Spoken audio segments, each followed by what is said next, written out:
Hello, and welcome back to Change Starts Here, the Research Conversations edition. I'm Eve Miller, and I am joined by my friends and colleagues, Kim Yaris and Jennifer Chevalier. We're so glad that you're joining us today as we talk about all about this idea of adaptability. And as a reminder, in our last podcast, we debunked some myths about time management and discussed the importance of explicitly teaching foundational skills for successful time management. But we briefly touched on the idea that adaptability is a key aspect to time management since the demands on our time can be so unpredictable. But there are other implications associated with a person's ability to adapt. Love that segue because I was just doing some reading on this McKinsey and Company study where they surveyed 18,000 people from 15 different countries. And they found that those most proficient in adaptability were the ones that were most likely to be actively employed. So basically, it found that people with the ability to change and adjust to new situations or challenges experienced greater employment success. Well, that McKinsey report that you read and the importance of adaptability, it's not alone, right? Like there are many reports that also have indicated this idea of adaptability is so important. And as we think about equipping students for the future, which that future is ever changing, adaptability is crucial. The types of jobs and the way people work is rapidly evolving, as we know. And people commonly face the decision to adapt or get left behind, to put it bluntly. Eve, that is actually really true. And McKinsey and Company discuss how to become future-proof through adaptability. And I love the thought of that. But what really caught my attention in their article is the observation that in a time when innovation is arguably the most needed, people in leadership roles are kind of playing it safe and resorting to the tried and true practices and leading their organizations back into the status quo instead of pushing forward into innovation. Oh, that is so connected to that survey. There's such a strong argument to be made for schools to focus their, all that academic focus to also look at soft skills because adaptability helps to shift that focus to future readiness. Yeah. When building on that, like these soft skills, I know it's a term that not many of us like who care about these things. The soft skills, it is an afterthought. And, even though we know that it's important, academics often take center stage. And it's interesting to think about the impact of deeply developing these skills in students to prepare them for the future. So, let's think about leaders currently. What do they do to equip staff and students so that they can be highly adaptable? I guess I'm just thinking about it. I'd love your thoughts on it. Like, what are educational leaders doing to help their staff and students be highly adaptable? Do you have any thoughts on that? I do. The first thing that came to mind, and I'm saying this kind of tongue in cheek, but it's also kind of true, is that the field of education is known for constantly changing. So maybe the current approach is just trial by fire. Let's constantly change the standards, the curriculum, the initiatives to keep the educators on their toes. Kim, do you have a better idea? Yeah, what about one of the trends in teaching where educators now expect students to show multiple approaches to solving a problem? That helps them to learn multiple pathways forward, allowing them to adapt if they do hit a barrier. So that's an idea. Yeah. All right, well done, Kim. That's a much better example. Yeah, well done. All right. Well, McKinsey recommends 5 steps that leaders can take to prepare their organizations and their people for change. So I'm going to list them off and then we'll go through them one by one. The 5 practices are: practice well-being as a foundational skill, make purpose your North Star and define your non-negotiables, experience the world through an adaptability lens, build deeper and more diverse connections, and the 5th one is make it safe to learn. All right. Well, you shared this list with us, and I've been thinking about it. This list of 5 from that McKinsey report, and I offered to take the first one, which is practice well-being as a foundational skill, to kind of just expand upon that idea. And of course, I raised my hand because I think that this is such a critical thing that we should be talking about. Um, and the practicing well-being as a foundational skill. I think about the research studies across the board, how they're highlighting the urgent need to support educator and student well-being. This wasn't a pandemic specific thing, nor now that we're coming out of that, over a year removed from it, it's still very vital that we continue to talk about what's going on for our educators, for our students, and for our leaders. So first of all, the lack of educator well-being is creating an unprecedented teacher attrition. Is what many of the articles are saying, like there's all these other factors, but that really underlies it. And attrition disrupts teacher and student relationships, teacher and teacher relationships, the ability to teach. There's so many negative impacts to student motivation and also to academic achievement, of course. Yeah, I wholeheartedly agree with that need to support educator well-being. Now more than ever before, it seems to be sort of an epidemic in education right now. Yeah, yeah, it really is. And I mean, this gets a little heavy, this topic, but ultimately, remember, we are talking about supporting well-being as a way to support their ability to be adaptable. So, in addition to supporting well-being, the lack of student well-being is resulting in unprecedented numbers of suicide and substance abuse in our students, and a decline in student-teacher relationships and teacher-teacher relationships. And there's impacts to student behavior. All of these different impacts, where the foundation is that well-being piece. So we just keep getting reminded of how critical that is. That is critical. Even you got me thinking that if leaders are not modeling wellness practices themselves, then it's hard for there to be that like tone of acceptance and encouragement of well-being for their staff. And so one of the most important things leaders can do is to model that wellness, those wellness practices for their staff. Oh my goodness. Yes, I completely agree. And I think that requires them to take seriously their own mental well-being. I remember seeing some reports where it's like we see the daily stress reported of educators, and that's so high, but then we look at the building leaders, the district leaders, and that often is reported in some of these different publications at even higher than teachers, which is already so unbelievably high. And it just speaks to that ability to manage your stress and model that doing the things that you need to do to be healthy and whole, whether that's the things that you hear a lot around exercise and what that you need to be doing, and the mental well-being piece of it, it's just the wellness checks. So that really will foster a culture where you're okay to have bad days, you're okay to rely on others, and that modeling is shown to have huge impacts, especially when we connect it to also the positive side of these things, like connecting with purpose, at the school level and at the individual level, right? Ooh, so you just brought up that connecting with purpose, and that is such a powerful way to support well-being. But coincidentally, um, and I should say, and coincidentally, it's a second way that we can increase adaptability. So purpose and adaptability are connected.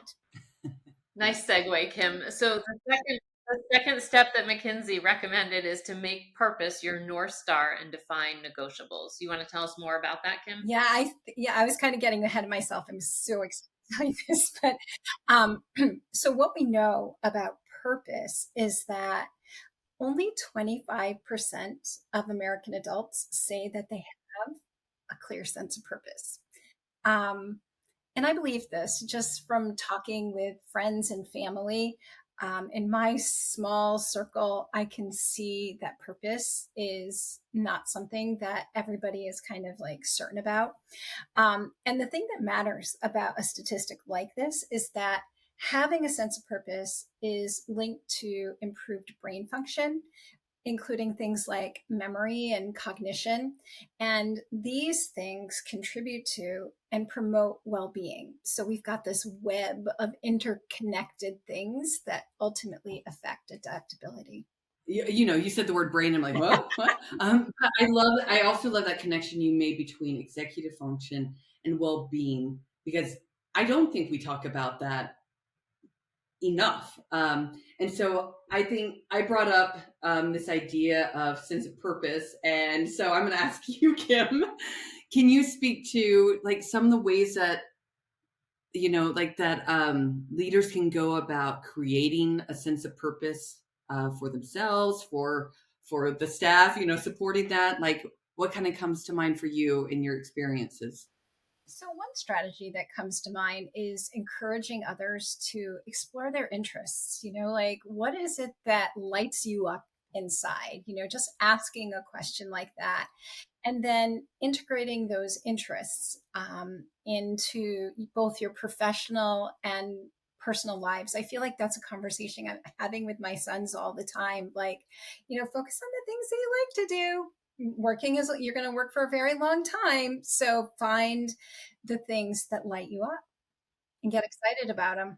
Kim, this strategy resonates with me so much. I remember when the Common Core standards came out, this shift took place in education in my neck of the woods in Florida, that I immediately knew was going to be a threat to education as a whole and to teacher well-being and student engagement. Um, just to like set the stage, I worked with a teacher who was extremely passionate about gardening. Like she decorated her entire classroom like an outdoor space and integrated the gardening theme throughout her content area instruction. She had students develop an outdoor garden right on the school campus, and anchored the hands-on work with her literacy standards, her science standards. She wove math concepts into it, like 2 rows of 5 plants, to set the stage for multiplication. You get the idea. So it was just so incredible. You could imagine like every child was clamoring to get into her class. It was so great. She sounds like an amazing teacher. Yeah, wow. She She sounds so was. cool. Um, but then when the Common Core standards came out, she was told she could no longer use thematic teaching like that because it was too much fluff. And I remember them saying that exactly. It's too much fluff. And she was forced to stop filtering her instruction through the gardening theme and was given scripted curriculum for each content area. And so when that happened, like I don't know if this makes sense, but it's like the light went out in her. You could visibly see it. Her passion for gardening had brought so much joy to her educator role, but without it, she was never the same teacher. And when she lost her passion, she lost her purpose. And, after a couple of years, she left the profession altogether. It was heartbreaking. Oh, oh, I can feel the tragedy of that story. When you said she was, I was like, no, not was. And I think about student outcomes that we want in schools. We want them engaged. We want them showing up. So many districts are struggling with chronic absenteeism and, all of these different student engagement. These are some of those common things cited in reports. And then think about her classroom, right? How excited were kids to show up? How engaged were they in learning? Like, and so it feels like it gets in the way, right? Like some of these things that when we aren't able to connect it to purpose, or when there's not a leader recognizing strengths in their staff and doing what they can to help encourage their staff to be able to bring their strengths, bring that sense of purpose into their day to day, and getting barriers out of the way. We can't even imagine, right? Like the impact that has for teachers and their well-being and their ability to engage and have students attend. It's so powerful to me. I think it would be interesting to compare data on student outcomes for when she was teaching thematically, and she had her garden in full bloom with the butterflies. And when she was forced to stop, I bet it would be telling. Yeah, unfortunately, like that's the data that we'll never get to have. Um, but getting back to this idea about how passion can drive us through our days and kind of like increases our energy for being adaptable, right? I mean, it's that interconnectedness of that. And, we draw energy from our purpose. Yeah, and just working alongside her, I drew energy and creativity and passion from her. Like she impacted all the staff, all the students, and it was just again heartbreaking to see her shift from operating in her passion and thriving to having it all squashed. It was just a travesty. Okay, so this makes me think about staying on this example. When there is change, the research on this, what it says is, that can really impact a teacher's sense of efficacy, right? That change can disconnect them from that sense of purpose. And so when there's change, which, as was established earlier, it is constantly happening in education, it is critical to ensure educators feel like they have choice and voice. Why? Because that is a hit to their sense of efficacy. Change is difficult for everyone. So when a curriculum changes, the more we can find paths for them to have choices within that and ways to adapt it to their strengths, to their purpose. That is such a key practice that a leader who can't change everything, who can't determine some aspects of the curriculum, things like that, but that is something that can really help support the educators. And so it could really help to fuel their purpose. But okay, I will shift to the third step of becoming adaptable. It is to experience the world through an adaptability lens. And I've talked a lot, so I don't know. What do you think about that, Kim? All right. So, adaptability lens. It's kind of like our brains naturally predict what will happen based on past experience, causing people to default to certain behavior patterns. So, what happens then is it creates this cycle where people default to their old behavior and thought patterns and then have a hard time adapting to the change. So, kind of like underlying these patterns are those beliefs and mindsets. And those beliefs and mindsets impact our perceptions of different situations and basically end up in us becoming less adaptable. Well, that's interesting to think about. So we default to our old patterns of behavior and thinking because they feel familiar and safe. Yeah, it's like defaulting to the status quo. We have this fixed mindset about it. We see ourselves as an expert who can draw from past experiences. We face a new experience and boom. So we become reactive, we fall into these patterns, and we feel like we need to protect ourselves. We need to protect our organizations.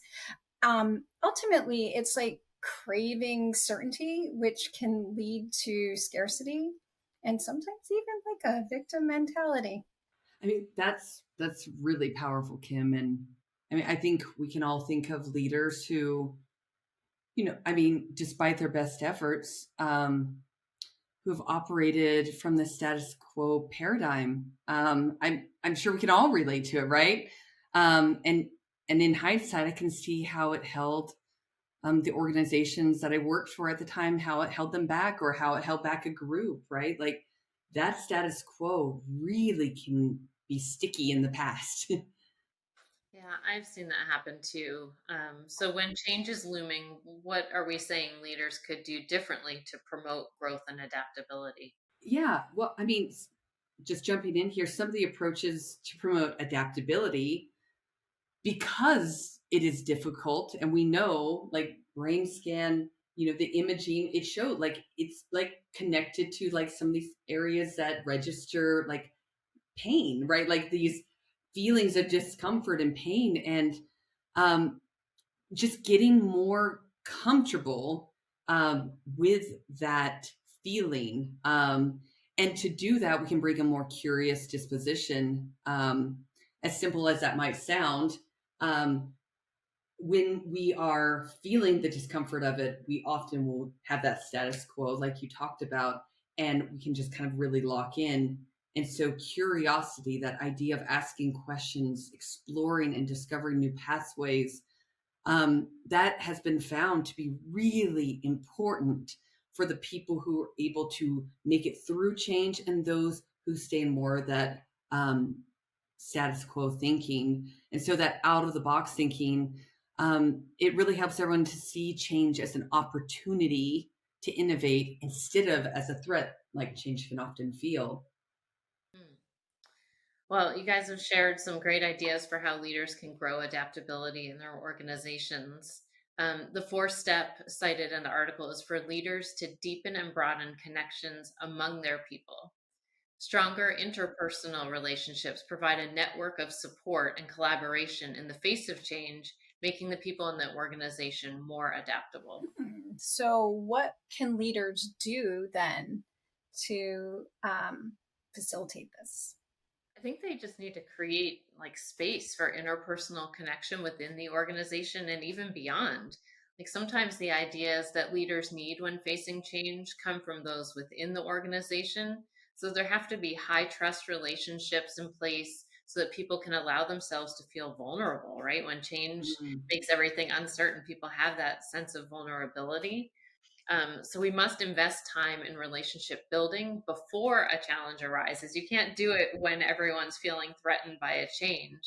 Um, and if you do that in advance, people feel more comfortable sharing ideas and trying new things. Yeah, if relationships and trust are not strong, the people in the organization, you're going to fall back on the status quo of pushing into instead of pushing into the innovative space, right? So, and I mean, that all ties into that feeling of safety, but also, I mean, which is generated by the trust that they feel in the leaders and in each other. And come to think of it, it also links to the first thing that we discussed, which is well-being.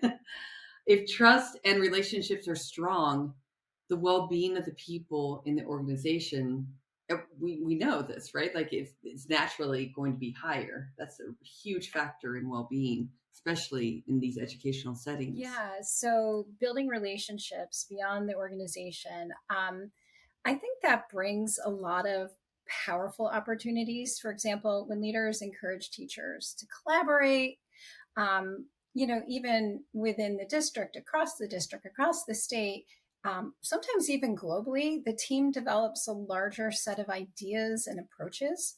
And I think that sometimes the best ideas for adapting in the face of change can come from others outside of the organization, those who've kind of been through something similar. That's a great point. So I think collectively we're making the case that these strategies are all interconnected. Leaders would be wise to prioritize team building and relationship building so the work can move efficiently and effectively.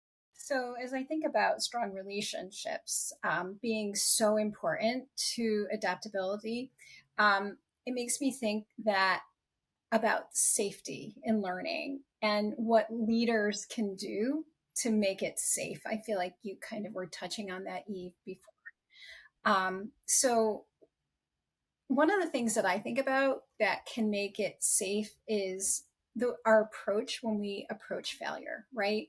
So when we reframe failure as a learning experience, it just makes it better for everybody, right? Because everybody fails from time to time. So, sharing our missteps, we learn we all learn ways that we can improve when we have this like, hey, what was my favorite mistake was this week was just having a culture that kind of embraces that, kind of right, tills the soil in a way to make people more accepting of change and therefore more adaptable.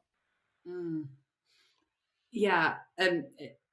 Yeah, I just am thinking about the importance of safety to adaptability and um, just, by way of the parts of the brain that it opens up to us. And I think about at my daughter's school, they in the principal in the morning announcements would always say, mistakes are part of learning.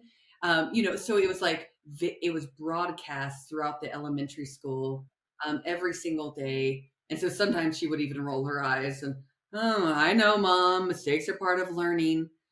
But I think when you say that, but you don't back it up in the action when it's hard, right? Those are the moments where they really learn if they're safe.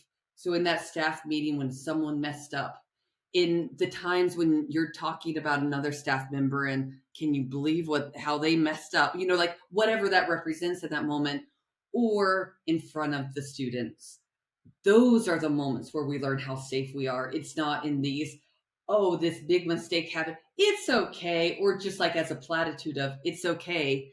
I feel like that's what's critical in developing that sense that I can grow and adapt, and it's okay if I make mistakes because I see it. I see that the people who make them are safe, and so I can be safe too. So this is certainly tied to academic outcomes and all of that, but for the sake of today, it's certainly tied to our ability to adapt and learn. So what I hear you saying, Eve, is it really stems from leaders modeling that, right? Because even leaders Yeah. mess up. And so, like, setting the tone by owning a mistake, saying how you learn from it, how everyone can learn from it, sets the tone for everyone else to do the same. So I love that. All right. Well, we have shared some powerful practices that leaders can adopt to create a culture of adaptability where each person in the organization as a whole can thrive in the face of change. So I'm just going to recap the 5 steps before we sign off here. They were: practice well-being as a foundational skill, make purpose your North Star and define your non-negotiables, experience the world through an adaptability lens, build deeper and more diverse connections, and make it safe to learn. All right. Fascinating. Fascinating stuff, ladies. Unfortunately, though, we're out of time. So thanks so much to everybody who's joined us for today's episode. We would love it if you are interested and want to know when these conversations drop. Definitely like and subscribe, and definitely stay tuned for our next conversation, which is going to be all about critical thinking.